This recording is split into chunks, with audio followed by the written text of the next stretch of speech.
Paradoxical Sajid, লেখক আরিফ আজাদ। পর্ব ৮। একটি সাম্প্রদায়িক আয়াত। এবং সেদিন শাহবাগ মোড়ে বসে আড্ডা দিচ্ছিলাম আমি, সাজিদ, রূপম, মিলু, তারেক, শাহরিয়া আর মিশকাত। প্রথমেই বলে রাখি, আমাদের মধ্যে সাজিদ হলো এক্স অ্যাথেন্টিক্স। আগে নাস্তিক ছিল, এখন আস্তিক। রূপম আর শাহরিয়ার এখনো নাস্তিক। মার কি হলো তাদের ধ্যান জ্ঞান। মিলু অ্যাগনোস্টিক, স্রষ্টা কি সত্যিই আছে নাকি আদৌ নাই, সেই ব্যাপারে কোনো সমাধানে মিলু এখনো আসতে পারিনি। তারেক, মিশকাত আর আমরা মোটামুটি কোনো দিকে যাইনি এখনো। সপ্তাহের প্রতি রোববারে আমরা এখানে আড্ডা দিই। আড্ডা না বলে এটাকে পাঠচক্র বলাই চলে। সপ্তাহান্তে এখানে এসে আমরা পুরো এক সপ্তাহে কে কি পড়েছিল, পড়ে কি বুঝেছি, কি বুঝিনি, এসব নিয়ে আলোচনা করি। ভারী ইংরেজি যেটাকে বুক রিভিউ বলা হয় আর কি। আজকে আলোচক দুজন, শাহরিয়া আর সাজিদ। শাহরিয়া আলোচনা করবে প্লেটোর রিপাবলিক এবং এর উপর, আর সাজিদ আলোচনা করবে আল কোরআনের উপর। দুজনেই তুখুর আলোচক। রিপাবলিক নিয়ে শাহরিয়ার আলোচনা বেশ জম্পেশ ছিল। রিপাবলিকে প্লেটোর নীতিনৈতিকতা, মূল্যবোধ, শিষ্টাচার, রাষ্ট্রের সংজ্ঞা, রাষ্ট্রের গঠন, উপাদান, পরিবার, নারী পুরুষের মনস্থ, সমাজে নারী পুরুষের মূল্যায়ন ইত্যাদির উপর যে সবিন্যস্ত আলোচনা করেছিলেন, শাহরিয়া খুব চমৎকারভাবে তার সারসংক্ষেপ আমাদের সামনে তুলে ধরল। মনে হচ্ছিল প্লেটোই যেন আমাদের সামনে আঙ্গুল উঁচিয়ে উঁচিয়ে বুঝিয়ে দিচ্ছে কোন জিনিসটার কি ব্যাখ্যা, কি কাজ, কি ধর্ম। শাহরিয়া আলোচনা শেষ হলে সাজিদ তার আলোচনা শুরু করে। সেও আল কোরআনের নাজিল হবার কারণ, এতে ব্যক্তি, সমাজ, রাষ্ট্র, পরিবার, নারী পুরুষ এবং এদস্তর সংক্রান্ত বিষয়গুলো আছে তার একটি চমৎকার সংক্ষিপ্ত আলোচনা তুলে ধরল।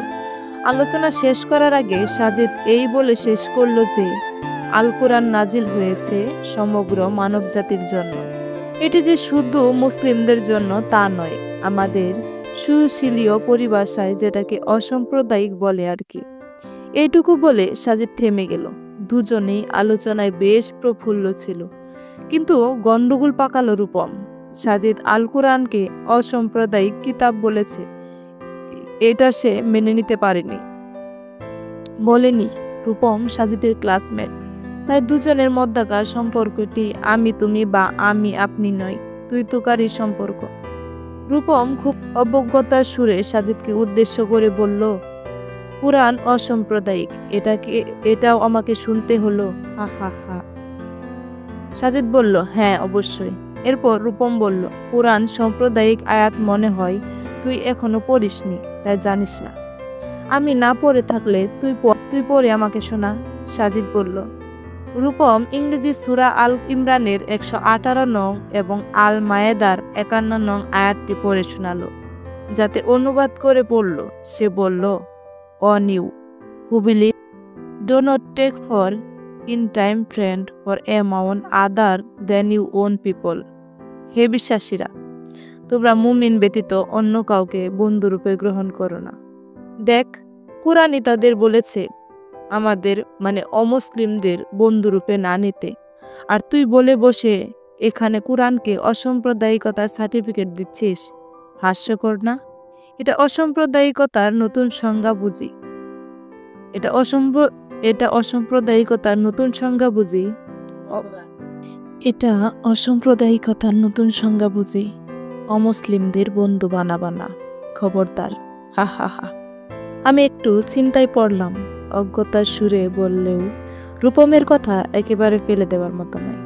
অপেক্ষা করছি সাজিদের উত্তরের জন্য। সাজিদ একটু ঝেড়ে কেশে নিল, তারপর বলতে শুরু করলো, দেখ রূপম, কুরআন নাজিল হয়েছে হযরত মুহাম্মদ সাল্লাল্লাহু আলাইহি ওয়াসাল্লামের উপর।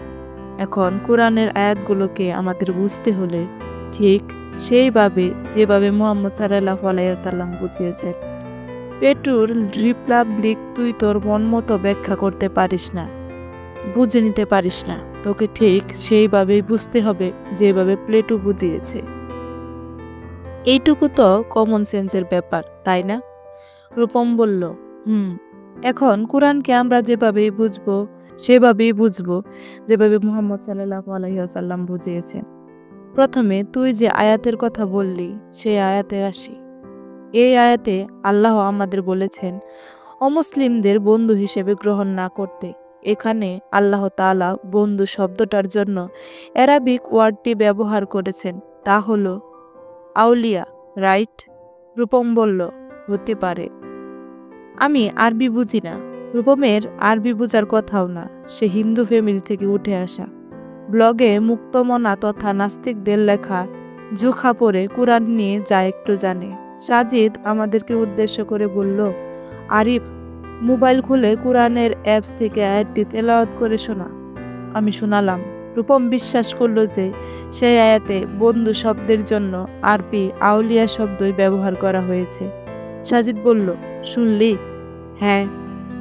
এখন আমরা এটাকে ব্যাখ্যা করব। অ্যারাবিকে আউলিয়া শব্দটির জন্য দুটি অর্থ করা হয়, এক বন্ধু, দুই অভিভাবক। আমরা এখানে সেই অর্থটা নেব যেটা রাসূল সাল্লাল্লাহু আলাইহি ওয়াসাল্লাম থেকে প্রমাণ হয়ে আসবে। তার আগে দুটি বিষয় ক্লিয়ার করি। আউলিয়া শব্দের অর্থ বন্ধু আর অভিভাবক দুই অর্থ করা গেলেও এই দুই শব্দের মধ্যে একটা সূক্ষ্ম পার্থক্য আছে। বন্ধু মানে বন্ধু, এই যেমন তুই আমার বন্ধু, আমি তোর সাথে এখানে বসে আড্ডা দিচ্ছি, খাচ্ছি, অনেক রাত একসাথে ঘুমিয়েছি, ক্লাস করি একসাথে ইত্যাদি। আবার আমার বাবা মা আমার বন্ধু, কিন্তু তুই আর আমার বাবা মা কি একই রকম বন্ধু? না, পার্থক্য আছে। তারা আমার অভিভাবক, বন্ধু। তোর সাথে বন্ধুত্বের যে ডেফিনেশন, তাদের সাথে something more than that, right? Rupam মাথা নাড়ালো। সাজিদ আবার বলতে লাগলো, আমার বাবা মা আমার যাবতীয় সিক্রেট জানে, আমার দুর্বলতা কোথায় জানে, তুই জানিস? না। এবার মুহাম্মদ সাল্লাল্লাহু আলাইহি ওয়াসাল্লামের জীবনীতে যা, তুই সেখানে দেখবি তিনি অমুসলিমদের সাথে বন্ধুত্ব করেছেন, অমুসলিমদের সাথে ব্যবসা বাণিজ্য করেছেন, তাদের সাথে খেয়েছেন, কাজ করেছেন, কত কি। মানে এখন আমরা যা যা তোর সাথে করি সেই রকম, তাই না? আমরা সবাই মাথা নাড়ালাম। রূপন মাথা নাড়ালো। তাহলে দেখা যাচ্ছে ওই আয়াতে আউলিয়া অর্থ আমরা বন্ধু শব্দটা নিতে পারবো না, কারণ আল্লাহ তাআলা যদি আউলিয়া শব্দটি দ্বারা বন্ধুই বোঝাতেন তাহলে রাসূল সাল্লাল্লাহু আলাইহি সাল্লাম কখনোই অমুসলিমদের সাথে উঠা বসা করতেন না। তাহলে প্রশ্ন এখানে, আউলিয়া শব্দের কোন অর্থ বোঝানো হয়েছে? হ্যাঁ, এখানে আউলিয়া শব্দ দিয়ে বোঝানো হয়েছে অভিভাবক। আল্লাহ আমাদের বলেছেন, হে বিশ্বাসীরা, তোমরা অমুসলিমদের অভিভাবক হিসাবে গ্রহণ করো না। একজন অভিভাবক হলো সেই যে আমাদের যাবতীয় গোপন খবর জানবে, আমাদের শক্তি, আমাদের কৌশল, আমাদের দুর্বলতা জানবে। এখন আল্লাহ বলেছেন অমুসলিমদের অভিভাবক হিসেবে নিও না, মানে অমুসলিমদের কাছে তোমরা তোমাদের সিক্রেট দিও না, কারণ এতে কোনো এক সময় হিতে বিপরীত হতে পারে, বিপদ হতে পারে। কিরকম বিপদ? তারেক জিজ্ঞেস করল। সাজিদ বলল, যেমন ইসলামে প্রথম জিহাদ কোনটি? বদর যুদ্ধ, তাই না? হ্যাঁ হ্যাঁ, আমি বললাম। সেই যুদ্ধে মুসলিমদের সৈন্য সংখ্যা কত ছিল? মাত্র ৩১৩ জন, আর প্রতিপক্ষের সৈন্য সংখ্যা ছিল প্রায় ১,০০০ না কত, তাই তো? ধর সেই বন্ধু আগে মুসলিমরা যদি অমুসলিমদের কাছে গিয়ে বলতো, জানো আমরা না মাত্র ৩১৩ জন নিয়ে ওদের সাথে লড়বো, এটা কি ঠিক হতো? না, হতো না। কেউ না কেউ এই খবর প্রতিপক্ষের কাছে পৌঁছে দিত। তখন কি হতো? প্রতিপক্ষের মনে সাহস বেড়ে যেত। তারা যুদ্ধে শারীরিকভাবে জেতার আগেই মনস্তান্ত্রিকভাবে জিতে যেত।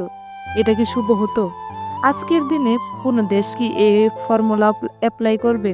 আমেরিকা কি তার সামরিক শক্তির কথা চীন বা রাশিয়ার কাছে শেয়ার করে? করে না। ঠিক একইভাবে আল্লাহ বলেছেন, ওদের তোমরা অভিভাবক হিসেবে নিও না। এটা একটা সেফটি। এখানে বন্ধু বানাতে নিষেধ করেনি, নিষেধ করেছে অভিভাবক না বানাতে। আমরা চুপ করে আছি। রূপম কিছু বলছে না। এবার সাজিদ বলল, রূপম, ফার্স্ট ইয়ার থেকেই আমি তোর বন্ধু।